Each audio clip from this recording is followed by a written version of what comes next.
I think there's no better remedy for the lockdown blues than having access to almost all of the Simpsons seasons on Disney+, with the exception of the very latest season. Watching seasons 1 through 8 had me almost forgetting that The Simpsons is even still being made, let alone the stigma it brings with it. It's crazy to think that any TV show could last this long, let alone this far past its prime. As of today, there are 31 seasons of The Simpsons, 8 of which only are considered consistently good. That's less than a third. Many consider the show to have slipped into seasonal rot at the season 9 mark, as episodes took a bit more of an experimental approach. And I must admit, having watched seasons 1 to 11 before becoming distracted, I completely agree that season 9 was the point where The Simpsons became less of an animated take on the all-American family sitcom, and more of a cartoon, with stories moving in more outlandish directions and the characters starting to move into different archetypes to fit a more irreverent sense of humour. As I grew less interested, I was drawn more to the idea of checking in on my second favourite animated family and how they're doing today. What? Shadow Pup, yes that's me, has always been an advocate for Family Guy. This is common knowledge, people! Modern Simpsons episodes are commonly referred to as zombie Simpsons, to really suggest that the show is far beyond its better times, and that the show really needs to be put out of its misery. What made The Simpsons brilliant in the first place is that all the characters were characters first and foremost, and not just vehicles to drive stories forward. We'd commonly see this happen with Homer Simpson acting as the catalyst for the problems that The Simpsons would be facing from episode to episode, but without this lining up with his more well-intentioned goofball personality, with fans dubbing this jerk-ass Homer, as the challenges he would create would become more motivated by malice than error of judgment. Now, to be 100% fair, there are instances of jerk-ass Homer going as far back as season 2, which is something many fans are unwilling to admit. However, Homer would usually learn from this, and it was generally less common for it to come from a place of malice. Other character changes we hear less of than jerk-ass Homer are that Lisa would go from a playful child with good maturity and a strong sense of principle, to more of a political mouthpiece in episodes that would grow more preachy. Bart would change from less the little dude with the attitude to displaying more psychotic tendencies as his pranks would become more outlandish and less realistic, once again veering away from The Simpsons being an animated take on the all-American family sitcom. As the show would approach its 20s, the style of humour would change from the multi-layered humour through to far simpler and more obvious jokes. But if you're expecting this video to be yet another cry for The Simpsons to end, that's not what this is. How can I want The Simpsons to end when recent seasons have brought us such excellent episodes such as Homer the Whopper, How I Met Your Mother, Holidays of Future Past, The Book Job. Season 23 in particular has some real gems, I have to say. Brick Like Me, Simpsorama, and Barthood. Sure, it's only a handful, but it's worth it as far as I'm concerned. And given that more great episodes started to creep into the show as it went through its 20s and approached its 30s, perhaps The Simpsons doesn't suck anymore? Well, it's time to truly investigate this. I checked out the last season that is on Disney+. Did The Simpsons begin its 30th year on the airwaves on a better form? We're going to go through the whole 30th season here to determine this. Starting with episode 1, Bart's Not Dead. So we've got Bart being used to produce a film about his experience with God after a near-death experience, and comedy ensues. I think season 30 got off to a decent start, as I honestly liked this episode more than a number of the episodes in season 9, 10 and 11. It's got some religious satire in there, the celebrity guest stars don't stop the episode dead in its tracks, Homer strangles Bart, which is a bit rarer these days. I enjoyed it. Episode 2, Heartbreak Hotel. So Marge really wants to go on this reality TV show with Homer, where couples get tested. After he goofs up, she teams up with another man and still loses. This is a rare instance of jerk-ass Marge, where she just seems crazed and cruel.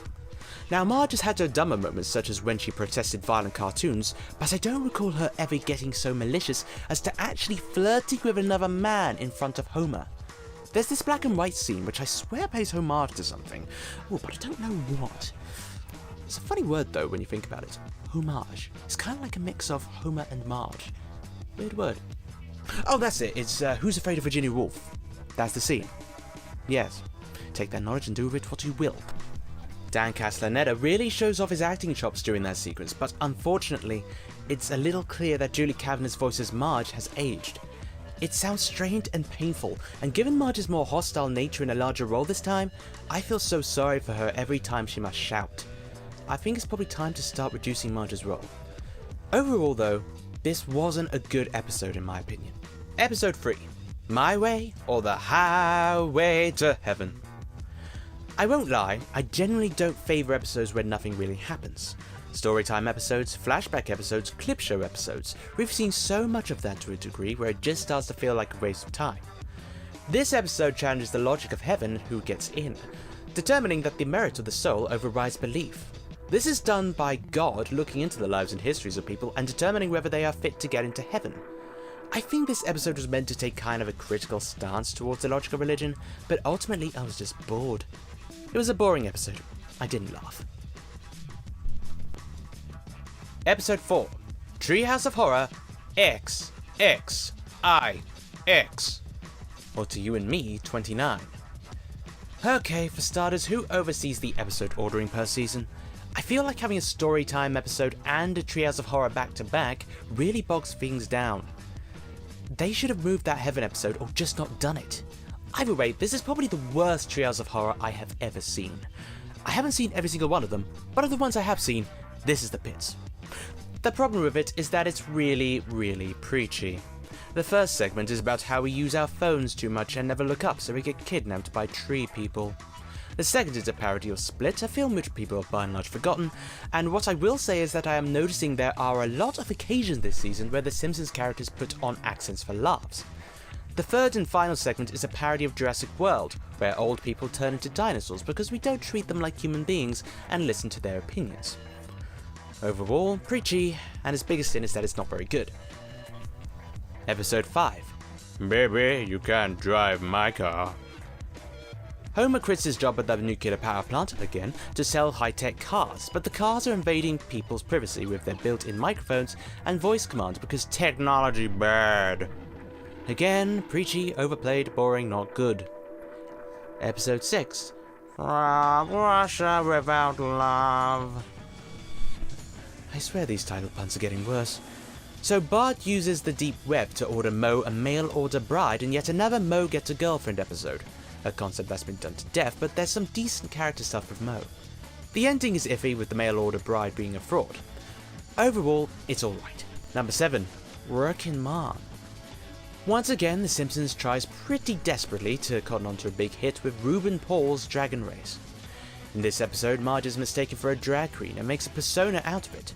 She finds appreciation among the other drag queens that she doesn't find from Homer. I was expecting the next Lisa Goes Gaga out of this and was pleasantly surprised. I know very little about the art of drag, but this episode does not make it look like a bad thing, and it was fairly entertaining. Episode 8, Krusty the Clown! That was terrible, I'm sorry. Homer gets a job as a TV critic, and is a very harsh one at that, sending Krusty off the air. After attempting to murder Homer, Krusty hides out at a circus with Bart and discovers his inner circus clown. Meanwhile, Homer uncovers the truth that streaming services are using bad reviews to blind viewers to the fact that they're not actually producing the content that they advertise. Oh boy, Netflix bad. A preach fest. Yay. Ironic too. I guess I had some fun with Bart and Krusty at the circus. Hit and miss overall, but more miss than hit this time. So, yeah, nah. I like the singing animals though. Episode 9, Dadicus Finch. Well, I guess I have some idea of what happens in To Kill a Mockingbird now. But the overall plot of Homer and Lisa is one of the more wholesome stories that doesn't involve Homer lying, which is nice. He's being a good father to her, and it's also nice to explore a little more of Bart's sensitive side. Overall, it's pretty good. Episode 10, 'Tis the 30th season. Okay, this title is clever. So Homer and Marge hatch a plan to get the kids the TV they've been asking for Christmas in the Black Friday sales, but Homer gets stuck at home and cannot fulfill his end of the bargain. So he wants to take responsibility for this, and he and the kids make a pact to give Marge the perfect Christmas. They took her to Florida, but because they booked cheap and last minute, the trip is more of an endurance test. However, the kids and Homer vow to pretend they're enjoying it to keep Marge happy. The episode really shows a great understanding of what makes The Simpsons The Simpsons. Everybody here has good intentions and is easy to root for. Probably the best episode so far this season. Episode 11, Mad About the Toy. So Abe Simpson had a toy soldier modelled after him, which leads him to explore his sexuality or something? I don't know. The episode kinda has the balls to say that Abe Simpson may have a streak of bisexuality in him, before it takes it back at the last minute. I really wish they had gone somewhere with this as opposed to just an easy pander to say, "Oh, but maybe." Ballsy intention, insufficient action. Episode 12. The girl on the bus. This episode's first half is totally infuriating. It's another one of those episodes where Lisa finds her true calling with people she fits in with, but lies to them about her background and family, and we've seen her learn this lesson 100 times. What fixed it for me was the resolution being that Marge uncovers Lisa living this double life, and while she's angry about this, she does try to help Lisa and gets the family to act as the people Lisa described them as. When Lisa confesses, the other family confess to exaggerating their stories too. This really saves the episode from falling into the formula set up by the first half. Overall, pretty good. Episode 13. I'm dancing as fat as I can. Marge and Homer have a pact to watch every episode of Otter Stuff together, but when Homer accidentally sneaks a peek at the latest episode, he ends up addicted and watches the entire episode. Marge finds out, but to make it up to her, Homer learns to dance. I like that this episode narrowly avoided being a jerk-ass Homer episode and really put his desire to act positively on his mistakes to the forefront. A good episode. Episode 14. The clown stays in the picture. Did you know that Homer and Marge were actually part of the production of a Mad Max-esque movie when they were younger? Oh god, that's a hard sell. Yet another young Homer and Marge episode we've seen way too much of. But the film production stuff does salvage it, making it at least interesting and entertaining. It's a decent story, light on laughs though. Overall it's alright. Episode 15. 101 Mitigations. So in a jerk-ass Homer move, Homer borrows Comic Book Guy's car without permission, damaging it. And Comic Book Guy presses charges, naturally. And Homer finds a way to make it up to him. There is jerk-ass Homer here, but it is at least light jerk-ass Homer. And I'm always game for a Comic Book Guy episode, so I thought this was pretty good. Episode 16. I Want You, She's So Heavy. After a lifting accident during date night, Homer's injuries lead to a hernia that talks him out of doing stuff with Marge, causing marital issues. No, literally. Seriously. Wallace Shawn plays the hernia. It's a mixed bag, this one. I guess it's okay, but I'm just not big on talking hernias. Episode 17. My Sports. Title's actually kinda witty this time. So Homer takes Bart to a competitive video game tournament in Korea. But Lisa teaches Homer that to achieve true Zen is to let go of your hard work, leading to Homer putting a stop to the tournament just as Bart is winning. This is one of those episodes with a confused moral, where we are supposed to root for Lisa, when really all she's done is sabotage Bart's shot at success because she's not getting any attention. It's a morally confused episode, but it's not a bad one, as it does at least present gaming in an honest way. It's alright. Episode 18. Bart vs. Itchy and Scratchy. I think this is the lowest rated episode of the season, which probably makes it my hill to die on. Basically, Krusty introduces an all-female reboot of Itchy and Scratchy. Bart and his friends initially try to boycott it, but his friends notice him enjoying the reboot and kick him out of their gang, which becomes a boys' rights activism group. Longing for friendship, Bart becomes a part of a radical third-wave feminist group after being enticed by their vandalism, until they go too far and try to burn every male Itchy and Scratchy episode. And Bart and Lisa stop them by stating, "It doesn't matter the gender, if it's still entertaining and has everything we love about the show." By the end, Lisa joins the feminist gang after it's been displayed that she is somewhat hypocritical in her views on Bart working alongside feminists. So people really don't like this episode because it glorifies feminists and makes men look like idiots for disliking it. But at the same time, was I the only one that noticed that this didn't glorify third-wave feminism? It portrayed them as vandals, and that's why Bart liked them. The boys' rights group was an incredibly accurate depiction of the fandom menace, which is a real thing. Itchy and Scratchy also reverted to the male version, poking fun at the gimmick of all-female reboots, so it's not like they were glorified. I don't get it. I thought it was pretty clever in all honesty. I think people just took it personally, which proves that they missed the entire point of the episode. It's just entertainment after all. Overall, this was good. Episode 19. Girls in the Band. Get it? It's Whiplash. I'm always game for some J.K. Simmons though, and Homer's being a good dad in working extra shifts, so we also get to see a bit more of the music teacher than we usually do. It's pretty good. Episode 20. I'm just a girl who can't say dope. Marge Simpson puts on a Springfield-centric version of Hamilton, because that's relevant. It lives and dies by its musical number, which they do just about get right. I liked it enough. Episode 21. Oh, Canada. Lisa accidentally goes to Canada. Yeah. Well, she loves it there for the same reasons we all love Canada. However, the episode doesn't take the idealistic approach, and she finds some stuff to love about America while recognizing that Canada still isn't perfect. Well, boy does this ever make me dread if I ever have to leave the UK for some possible reason. It handles the matter well though, and gracefully. I liked it. Episode 22. Woohoo! Done it!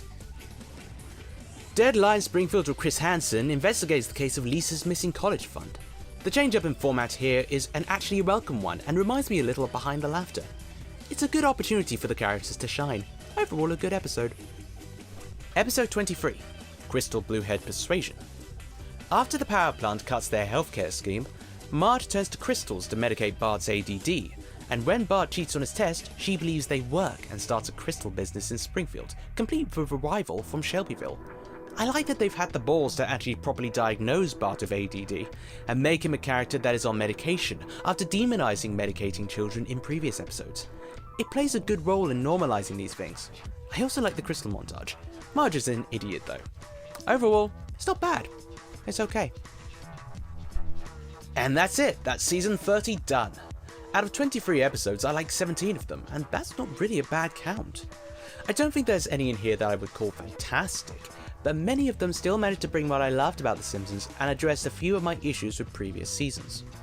Jerkass Homer is almost entirely absent this season, and when he does come into the fold, it's only very, very lightly. Did you know that Dan Castellaneta refuses to read any lines that makes Homer out to be too much of a jerkass? Seems like he's done his bit.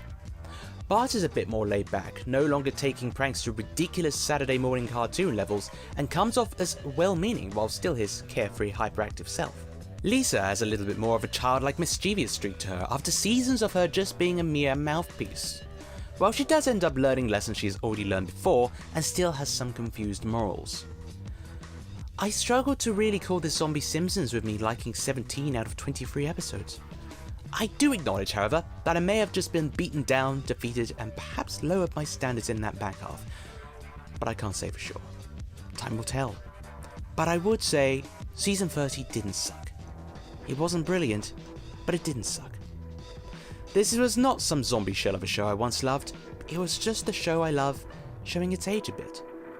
So provided that Julie Kavanagh's vocal cords don't shatter through this, I'm still going to be game for more Simpsons. Well, what do you guys think? Comment below and discuss, and as always, if you enjoyed this video and you want to see more like it, why don't you head over to channelpup.net, where we got a blog page called Dr. Blogtopus, and you can also buy merch, such as this nice t-shirt. Oh, look at that, designed it myself. But seriously, hit subscribe, hit the like button, and in the description below is the link to my Patreon and my Twitter. We've hit hard times, so I appreciate all the support I can get. So thank you all for watching, and have a great day. I hope it's a right cracker.